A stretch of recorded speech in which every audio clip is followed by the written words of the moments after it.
श्री शिवाय नमस्तु भयम। दोस्तों, जैसा कि आप सभी लोग जानते हैं कि 29 जनवरी 2026 यानी गुरुवार को पड़ रही है माघ महीने की शुक्ल पक्ष जया एकादशी व्रत। और दोस्तों, ये वह तिथि है जो माघ महीने में पड़ने वाली सबसे बड़ी तिथि जया एकादशी व्रत है, क्योंकि ये गुरुवार के दिन पड़ रही है और इसका बहुत ही बड़ा और विशेष महत्व होता है।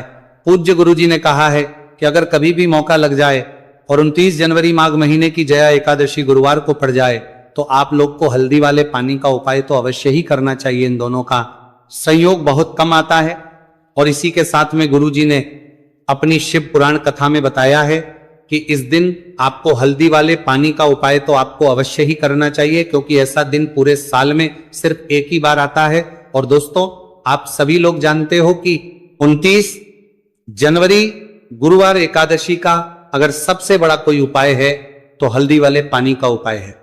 तो दोस्तों, इस गुरुवार के दिन आप लोगों को हल्दी वाले पानी का उपाय को जरूर करना है। बहुत सारे लोग होंगे जिन लोगों ने इस उपाय को ना किया हो, मतलब पूरा साल निकल गया, उन्होंने किसी भी दिन इस हल्दी वाले पानी का उपाय को ना किया हो। पर दोस्तों, आपके पास एक आखिरी मौका बचा हुआ है जो कि 29 जनवरी के दिन है। तो इस दिन आप लोगों को इस वाले उपाय को जरूर कर लेना है, भले ही आपने पूरे महीने भर इस उपाय को ना किया हो। पर अगर आपने इस माघ महीने के 29 जनवरी गुरुवार एकादशी के दिन अगर इस वाले उपाय को कर लिया तो इस उपाय को करने का वह फल मिलेगा जिसकी आपने कभी कल्पना भी नहीं करी होगी। इसीलिए आप लोग इस वाले उपाय को एक बार जरूर कर लेना है, ताकि आप लोगों के हाथ से यह मौका ना जा सके और आपको इस उपाय को करने का फल मिल सके। दोस्तों, ये उपाय पंडित जी ने अपनी अभी की ही श्री शिव महापुराण की कथा में बताया है, जिस उपाय को आज हम आपको बहुत अच्छे से समझाने वाले हैं। इस वीडियो को देखने के बाद इसकी प्रभावी से लाभाता उपाय को समझने के लिए आपको कोई और को देखने की जरूरत नहीं पड़ेगी। तो चलिए दोस्तों, उपाय को शुरू करते हैं। देखिए, ये इस माघ महीने के गुरुवार एकादशी के दिन ये इतना खास होता है, इतना महत्वपूर्ण होता है। देखा गया है कभी कभी बड़े बड़े पूजा पाठ अनुष्ठान से जो मनोकामना पूर्ण नहीं होते, वह माघ मास के गुरुवार एकादशी के दिन एक छोटे से उपाय करने से ही आपकी मनोकामना पूर्ण हो जाती है। और बहुत सारे लोगों ने इसको किया भी है और उनको इस उपाय को करने का फल भी जरूर मिला है। अगर आप लोग भी इस उपाय को करना चाहते हैं तो आप इस उपाय को पहले अच्छे से समझ लेना, सुन लेना, उसके बाद करना। आपको इस उपाय का फल जरूर मिलेगा और इस उपाय को कर लेने से आपके घर में चाहे किसी भी प्रकार की दुहक और समस्या क्यों ना चल रही हो, आपको उसका कारण भी नहीं पता है कि भाई ये समस्या किस कारण से चल रही है। उसका कुछ भी कारण हो सकता, जैसे पितृदोष हो सकता है या किसी भी तरह का मंगल दोष भी हो सकता है। तो इस दिन आप लोगों को यह वाला उपाय कर लेना है। यह एक ऐसा उपाय है जिस उपाय को अगर किसी विशेष दिन पर किया जाए तो भाई उस विशेष दिन का जो है वह तो हमें मिलता ही मिलता है, पर हमने उस दिन पर इस उपाय को किया है तो हमें उससे भी बड़ा फल मिलता है और फल बहुत जल्दी मिलता है, क्योंकि आप इस उपाय को बहुत ही बड़े और विशेष दिन पर कर रहे हो। तो चलिए अब के बारे में बात करते हैं, लेकिन उससे पहले आप लोगों को यह जानना आवश्यक है कि आखिर यह उपाय किस समय करना है, किसको करना है और कैसे करना है। तो चलिए हम आगे आपको वीडियो में एक एक करके बता देते हैं। लेकिन उससे पहले अगर आप लोग हमारे चैनल पर पहली बार आए हैं या फिर मेरी आवाज आज पहली बार सुन रहे हैं तो हमारे चैनल वास्तविक जानकारी को सब्सक्राइब जरूर कर लेना और इस वीडियो को लाइक करके कमेंट बॉक्स में श्री शिवाय नमस्तु भयम ओम नमः शिवाय जरूर टाइप कर देना। तो दोस्तों, इस हल्दी वाले पानी का उपाय को हमें इस गुरुवार एकादशी के दिन कैसे करना है, किसको करना है, किस समय करना है और कहां पर करना है, ये सारे सवालों के जवाब आपको इस वीडियो में मिल जाएंगे। और जो ये वीडियो देखेगा भाई, उसको हल्दी वाले पानी का उपाय जरूर करना चाहिए, क्योंकि इस दिन हल्दी का भी बहुत ही बड़ा और विशेष महत्व होता है। और जब बात आ जाए हल्दी वाले पानी की तो ये सोने पर सुहागा वाली हो जाती है और यह एक बहुत ही बड़ा उपाय हो जाता है इस 29 जनवरी गुरुवार एकादशी का। तो अब दोस्तों, इस हल्दी वाले पानी का उपाय को आखिर करना किसको है, सबसे पहले हम लोग वो बात जान लेते हैं। तो देखो, घर की जो बड़ी माताएं बहनें होती हैं, उन माताओं बहनों में से कोई भी एक बड़ी माता बहन इस वाले उपाय को कर सकती है। और दोस्तों, अगर आप चाहें तो अपने घर में से सभी सदस्यों को भी इस उपाय को करवा सकते हैं। अगर किसी व्यक्ति की खुद की कोई मनोकामना है, खुद की कोई दुख और परेशानी है जो कि वो अपने लिए ही करना चाहता है इस वाले उपाय को, तो वो खुद अपने लिए भी कर सकता है। बाकी अगर कोई घर में से ऐसा है जो कि अपने पूरे घर परिवार की सुख और शांति के लिए ये वाला उपाय करना चाहता है, तो भाई वो भी कर सकता है, उसमें भी कोई दिक्कत वाली बात नहीं है। कहने का मतलब ये है कि इस उपाय को हर एक सदस्य भी कर सकता है और पूरे घर परिवार के सदस्य के लिए घर की बड़ी माताओं बहनों में से कोई एक माँ भी कर सकती है। माताएं बहनें अगर घर में उपस्थित ना हो या वो ये वाला उपाय ना कर पा रही हो, तो फिर घर का कोई बड़ा सदस्य भी इस हल्दी वाले पानी का उपाय को कर सकता है, चाहे फिर वह पुरुष ही क्यों ना हो, उसमें कोई भी दिक्कत वाली बात नहीं है। अब दोस्तों, जो अगला प्रश्न निकल कर आता है वही आता है इस उपाय को लेकर के, आखिर इस उपाय को हमें किस समय करना है, सुबह के समय करना है कि शाम के समय करना है। तो देखो, इस वाले उपाय को आप लोग सुबह के समय भी कर सकते हो और शाम के समय प्रदोष काल में भी कर सकते हो। अब अगर आप पूछो कि भाई सबसे उत्तम समय कौन सा रहेगा इस हल्दी वाले पानी का उपाय को करने का, तो हम आपसे बस यही कहेंगे कि इस उपाय को आप सुबह के समय करेंगे तो ज्यादा बेहतर होगा। बाकी अगर प्रदोष काल शाम के समय भी करेंगे तो भी अच्छा होगा, उसमें कोई भी दिक्कत वाली बात नहीं है। तो अब दोस्तों, जो अगली सबसे बड़ी और महत्वपूर्ण बात आती है वो ये आती है कि अगर हम उपाय को करेंगे तो हमें कितने बजे से लेकर कितने बजे तक के बीच में करना है, और शाम के समय प्रदोष काल में करेंगे तो हमें कितने बजे से लेकर कितने बजे के बीच में करना है। तो देखो, सुबह जितनी जल्दी हो सके आप उपाय को करने की कोशिश करना। बाकी अगर किसी कारणवश लेट भी हो जाओ, थोड़ी देर भी हो जाए, तो 10 या 11 बजे तक भी आप उपाय कर लेना, पर 12 बजे से ज्यादा देरी ना हो, ठीक है, इस बात का ध्यान रखना। उसके बाद में दोस्तों, अगर शाम के प्रदोष काल की बात करें, प्रदोष काल का जो समय है होता है वह शाम के 6 बजे से शुरू हो जाता है। मतलब शाम के 6 बजे से लेकर 7 बजे के बीच का जो समय होता है, यह समय प्रदोष काल का समय होता है। तो आप इस उपाय को 7 या 8 बजे के बीच में भी कर सकते हो। मतलब शाम के 6 बजे से रात 8 बजे के बीच में आप कभी भी इस वाले उपाय को कर सकते हो, उसमें कोई भी दिक्कत वाली बात बता है नहीं है।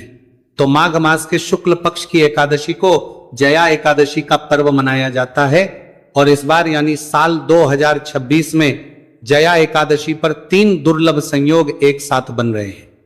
ऐसे में अगर आप हल्दी वाले पानी का उपाय कर लेते हैं तो ऐसा समझ लीजिए भाग्य आपका चमकता है और निर्धनता हमेशा के लिए घर से दूर हो जाती है।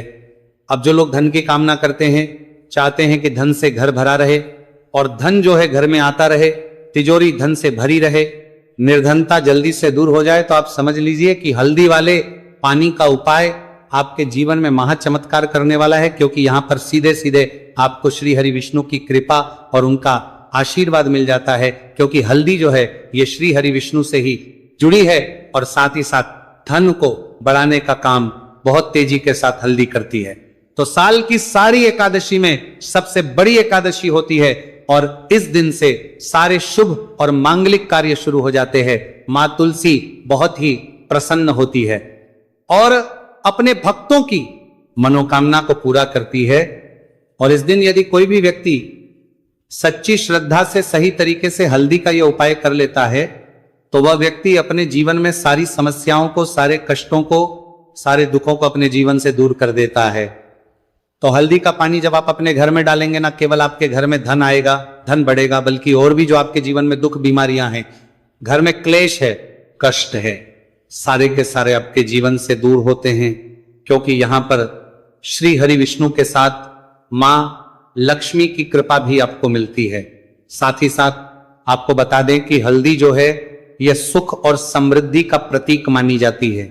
जितने भी मांगलिक का हम करते हैं, शादी विवाह है ना, उनमें सभी में हम हल्दी जरूर लेते हैं, क्योंकि हल्दी सकारात्मक ऊर्जा को बढ़ाने का भी काम करती है, सकारात्मकता का प्रतीक होती है। और हल्दी जो है ये आपके घर में सुख समृद्धि को से बढ़ाती है। इसी के साथ जो लोग अपने घर में नकारात्मक शक्ति से परेशान हैं, बुरी शक्तियां अगर घर में आती हैं, घर में नजर पैसे को लगती है, व्यक्ति को लगती है, तब भी यह उपाय आपको बहुत लाभ देने वाला है। क्योंकि हल्दी जो होती है सारी नेगेटिविटी को, बुरी शक्तियों को, नकारात्मक ऊर्जा को हमें आपके घर से दूर करती है। जब भी आप हल्दी का उपाय करते हैं, हल्दी वाले पानी का उपाय करते हैं। चलिए बात करें कि कैसे हल्दी के पानी से आप अपने भाग्य को रातों रात चमका सकते हैं, मां लक्ष्मी और श्री हरि विष्णु की कृपा प्राप्त करके।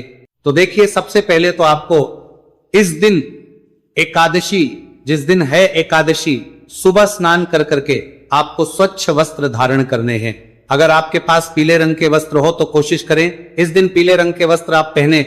इसके अलावा आपको क्या करना है, एक लोटे में या किसी भी बर्तन में, ठीक है ना, शुद्ध जल आपको लेना है। उसके अंदर आपको थोड़ी सी पीसी हुई हल्दी डालनी है और थोड़ा सा डालना है गंगा जल, ठीक है ना।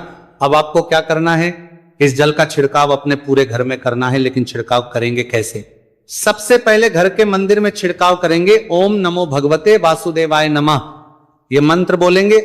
अगर मंत्र ध्यान नहीं रहता है तो जय श्री हरि विष्णु जय महालक्ष्मी बोलते हुए हल्दी वाले पानी का छिड़काव घर के मंदिर में करना है सबसे पहले। इसके बाद घर में भी कमरे हैं, जितने भी रूम्स हैं वहां पर छिड़काव करेंगे। घर का जो ईशान कोण है, यानी कि उत्तर और पूर्व के बीच की दिशा, यहां पर तो विशेषकर आपको इस पानी का छिड़काव करना है, जो हल्दी वाला पानी आपने तैयार करा है। इसके बाद आपको अपने घर के मुख्य द्वार पर जरूर से छिड़काव करना है, अंदर की तरफ भी और बाहर की तरफ भी। आपका मुख्य द्वार यानी कि लकड़ी का जो आपका दरवाजा है, ठीक है ना, वहां पर अंदर की तरफ भी हल्दी वाले पानी का छिड़काव करेंगे और बाहर की तरफ भी छिड़काव करते करते जय श्री हरि विष्णु जय महालक्ष्मी ओम नमो भगवते वासुदेवाय नमः, ओम नमो भगवते वासुदेवाय नमः, इस मंत्र का जाप करते करते आपको इस हल्दी वाले पानी का पूरे घर में एकादशी वाले दिन को छिड़काव करना है। इसके बाद एक गोल बाती का दीपक तैयार करेंगे श्री हरि विष्णु के लिए। शुद्ध घी इस दीपक में भरना है और रोई की गोल बाती लगाकर देसी घी से भरकर यह दीपक तैयार करने के बाद आपको अपने घर के मंदिर में श्री हरि और मां लक्ष्मी के सामने लगाना है। यह उपाय करने से हमेशा सुख और वृद्धि में भी वृद्धि होती है और हमेशा निरंतर आपके घर में धन का जो प्रभाव है वो बना रहता है। और कभी भी आपके घर में ऐसा नहीं होता है कि आज आपके घर में पैसा है और कल नहीं है। बहुत सारे घर आपने ऐसे देखे होंगे जहां धन तो आता है लेकिन थोड़े समय के लिए, लेकिन अगर ये उपाय आप करते हैं तो स्थिर लक्ष्मी का आपके घर में वास होता है, धन का प्रवाह निरंतर घर में बढ़ता रहता है। इसी के साथ आपको बता दें कि एकादशी पर अगर आप एक चुटकी जल में हल्दी डालकर स्नान कर लेते हैं तो सौभाग्य की आपको प्राप्ति होती है। जो लोग कहते हैं कि भाग्य का साथ नहीं मिलता है, भाग्य में दुख लिखा है, कष्ट लिखे हैं हमारे, तो भाग्य में ही निर्धनता लिखी है। जिनको ऐसी समस्याएं हैं कि हाथ में पैसा नहीं आता है और अगर आता है तो हाथ में रुकता नहीं है या धन आने का रास्ता ही आपको नहीं मिल पाता है। आप बहुत कोशिश करते हैं कि धन कैसे प्राप्त लिख के करना है, लेकिन धन आप प्राप्त नहीं कर पाते हैं। मां लक्ष्मी की कृपा आपको नहीं मिल पा रही है तो हल्दी डालकर स्नान कर लें। आप इस दिन बहुत ज्यादा लाभ इससे होगा, क्योंकि इस उपाय को जब आप करते हैं आपकी कुंडली में गुरु की बृहस्पति की स्थिति बहुत मजबूत हो जाती है, जिसके बाद अधिक से अधिक धनवान आप बनते हैं। तो जो लोग अपनी कुंडली में गुरु को मजबूत रखते हैं वह व्यक्ति ही अपने जीवन में महाधनी बनते हैं। हल्दी डालकर स्नान करने से एक लाभ यह भी आपको मिलता है कि आपके आसपास हमेशा पॉजिटिव और सकारात्मक ऊर्जा बनी रहती है। बुरी शक्तियां, नेगेटिव एनर्जी, नजर दोष आपसे हमेशा दूर रहती है। अब देखिए, किसी को नजर लग जाती है तो वह व्यक्ति बहुत जल्दी बीमार पड़ जाता है, जीवन में उसे बहुत ज्यादा कष्टों का सामना करना पड़ता है, धन हाथ में आकर चला जाता है। तो इसीलिए हल्दी डालकर स्नान करना ना भूले। हल्दी डालकर अगर आपके घर में बहुत धन संपदा की कमी है तो गुरुवार के गुरुवार हल्दी डालकर स्नान करना आप स्टार्ट कर दें और फिर देखें थोड़े समय में ही आपको कैसे अपने भाग्य का साथ मिलता है। तो जिन्हें भाग्य का साथ मिलता है उन्हें अपने जीवन में सब कुछ बहुत आसानी से मिल जाता है। एक उपाय इस दिन आपको और करना है, हल्दी से ही जुड़ा हुआ है। इस उपाय को करने से कभी भी धन की जो तिजोरी है ना आपकी, वह धन से खाली नहीं होती है। तो जो लोग चाहते है ना कि धन की तिजोरी हमेशा धन से भरी रहे और उसमें धन रहे, तो देखिए बहुत छोटा सा उपाय है, हल्दी का ही उपाय है और आपको यह इस दिन करना है। थोड़ी सी पिसी हुई हल्दी लेंगे, शुद्ध जल इसमें डालेंगे और इसका गाढ़ा गाढ़ा पेस्ट घोल आपको बना लेना है। आप हल्दी का स्वास्तिक आपको एक अपने घर में बनाना है। तो जहां भी आप अपने घर में धन रखते हैं, अपना रुपया पैसा रखते हैं, चाहे तो आप अलमारी में रखते हैं, किसी बक्से में रखते हैं, संदूक में रखते हैं, किसी डब्बे में रखते हैं, जहां भी आप अपना धन रखते हैं बस वहीं पर आपको हल्दी से स्वास्तिक का निर्माण करना है। स्वास्तिक जो होता श्री हरि विष्णु का आसन और मां लक्ष्मी का स्वरूप होता है। और जब भी आप अपनी तिजोरी में जया एकादशी पर स्वास्तिक का निर्माण कर देते हैं, विशेषकर साल की सबसे बड़ी जया एकादशी जिस दिन है, ऐसा समझ लीजिए कि कभी भी आपके धन में कमी नहीं आएगी और दिन पर दिन आपका धन बढ़ता चला जाएगा, क्योंकि यहां पर मां लक्ष्मी और श्री हरि विष्णु दोनों एक आ जाते हैं स्वस्तिक में। तो आज की वीडियो में बहुत अच्छे से उपाय आपको बताया है, विशेषकर हल्दी वाला उपाय करना ना भूलें, क्योंकि यही वह उपाय है जिससे आपके घर में सुख समृद्धि भी बढ़ेगी, श्री हरि विष्णु के साथ मां लक्ष्मी की कृपा मिलेगी, और जब इन दोनों की कृपा मिल जाती है, ऐसे घर में सौभाग्य की प्राप्त प्रति बहुत आसानी से होती है, महालक्ष्मी की कृपा बरसती है। तो दोस्तों, यह थे पूज्य गुरुजी द्वारा बताए गए बहुत ही खास उपाय। अगर आपको जानकारी अच्छी लगी हो तो वीडियो लाइक करिएगा। मिलते हैं फिर एक नए वीडियो के साथ। श्री शिवाय नमस्तुभयम्।